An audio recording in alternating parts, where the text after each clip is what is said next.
Assalamualaikum warahmatullahi wabarakatuh. Perkenalkan, nama saya Saka Fitra Diba, NIM 221011608, kelas C, Keuangan Publik Syariah yang diampu oleh Pak Dedi. Pada video ini saya akan menjelaskan terkait soal dan jawaban UTS dari Keuangan Publik Syariah. 1. Pengelolaan dana publik dan sosial di perbankan syariah dan lembaga keuangan mikro syariah memiliki peran penting dalam memperkuat kesejahteraan masyarakat dan mendukung pertumbuhan ekonomi berkelanjutan. Pertanyaannya adalah, bagaimana cara mendukung pertumbuhan ekonomi berkelanjutan di Indonesia?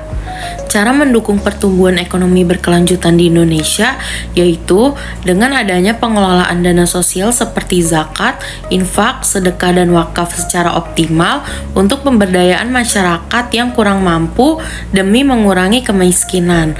Lalu dengan adanya pemberdayaan usaha mikro bagi UMKM yang baru merintis agar dapat berkembang serta untuk memperoleh modal usaha. Lalu adanya lembaga tersebut ini mengutamakan inklusi keuangan bagi masyarakat miskin serta pembiayaan berupa pinjaman tanpa adanya bunga. Nomor 2, jelaskan bentuk pelaksanaan pajak dalam Islam, tentunya memiliki prinsip-prinsip. Dalam Islam, pajak lebih terfokus pada zakat, infak, dan sedekah dengan perhitungan sederhana, yaitu berdasarkan aset yang dimiliki individu yang sudah mencapai nisab. Zakat dihitung dengan tarif 2,5% dari harta. Prinsip pajak dalam Islam, yang pertama, prinsip keadilan. Pajak yang dikenakan harus sesuai dengan porsinya yang dimana harus sebanding dengan kemampuan wajib pajak. Yang kedua, prinsip kemanfaatan. Hasil pajak harus digunakan untuk hal yang bermanfaat seperti pembangunan infrastruktur, pendidikan, kesehatan, dan lain-lain. Yang ketiga, prinsip transparansi. Laporan seperti proses pungutan, pengelolaan, penggunaan harus disampaikan secara transparan dan jelas. Yang keempat, prinsip kemudahan.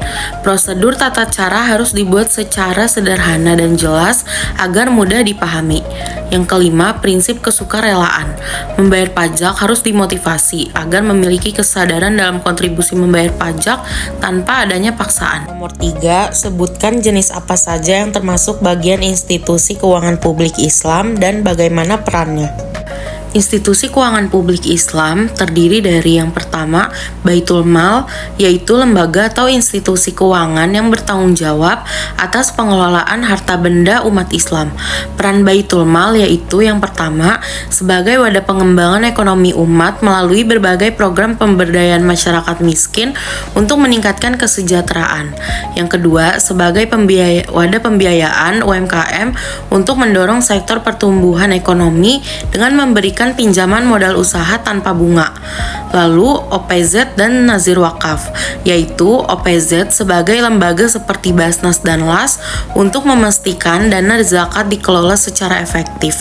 Lalu Nazir Wakaf sebagai lembaga wakaf yang memastikan aset wakaf aman, bernilai, dan memberikan manfaat. Peran OPZ dan Nazir Wakaf, yang pertama, OPZ memastikan penghimpunan, pengelolaan, dan pendistribusian dana zakat sesuai dan adil.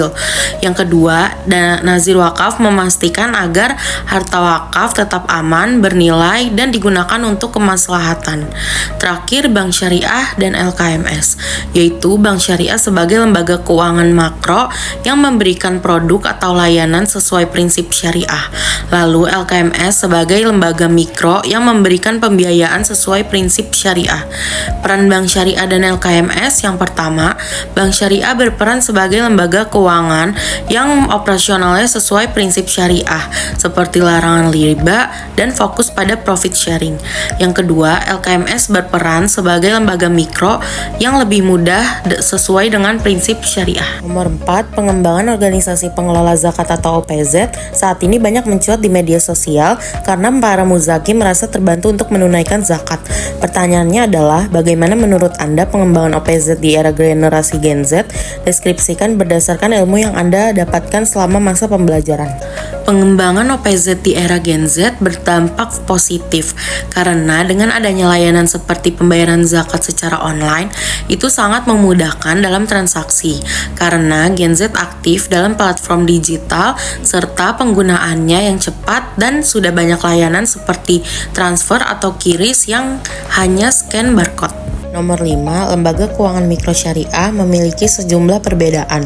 Sebutkan 4 macam perbedaan dari lembaga keuangan mikro dari segi keuangan Islam. Lembaga keuangan mikro syariah diantaranya ada 4, yaitu BPRS, Koperasi Syariah, BMT, dan Bank Wakaf Mikro. Berikut perbedaan antara keempatnya. Dari sisi regulasi, yang pertama BPRS diatur oleh OJK, yang kedua Koperasi diatur oleh Kementerian Koperasi, yang ketiga BMT diatur oleh Kementerian Koperasi atau Masyarakat, yang keempat Bank Wakaf Mikro diatur oleh OJK.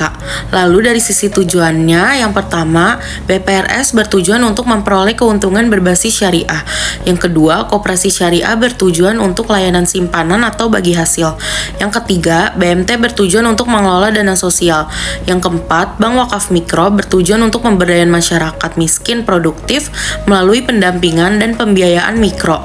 Yang terakhir dari sisi jangkauannya, BPRS terbatas hanya pada wilayah tertentu. Yang kedua, Koperasi Syariah terbatas hanya untuk anggota.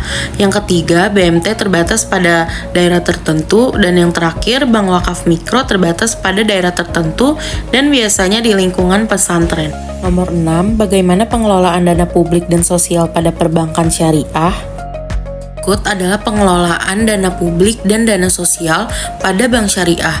Yang pertama, sebagai penyaluran dana zakat kepada masyarakat kurang mampu untuk mengentaskan kemiskinan. Yang kedua, memberikan solusi pembiayaan syariah tanpa adanya unsur riba. Yang ketiga, memberikan dana bagi UMKM untuk mendorong pertumbuhan ekonomi.